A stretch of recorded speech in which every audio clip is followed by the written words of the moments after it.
I'm Leon Taylor. I won an Olympic silver medal in diving back in 2004.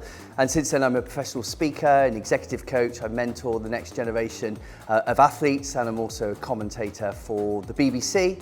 And I'm lucky enough to be in Paris this summer covering the action from the 2024 Olympic Games.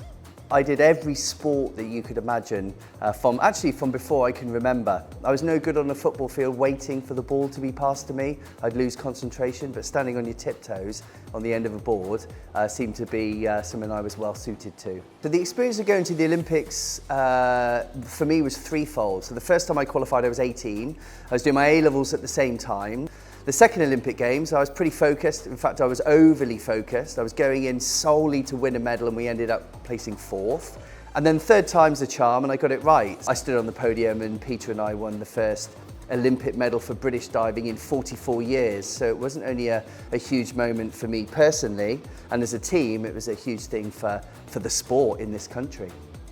You know, the last 4 years of my career, you know, another 2 shoulder surgeries, dancing around with it. My mind could do it, but my body just couldn't quite keep up. So in some ways, when I realised that that was it was liberating, because I was suddenly not under the pressure and expectation that I was putting myself under. And also incredibly scary, because then it's like, well, so what am I going to do now? And so I started to search out qualifications, and I wasn't really sure what I was interested in, but the reason I did my strength conditioning level 2 qualification and PT level 3 qualification with active IQ was because I knew that being fit and healthy was important to me, because that's all I'd ever known. And I knew the importance of professional qualifications.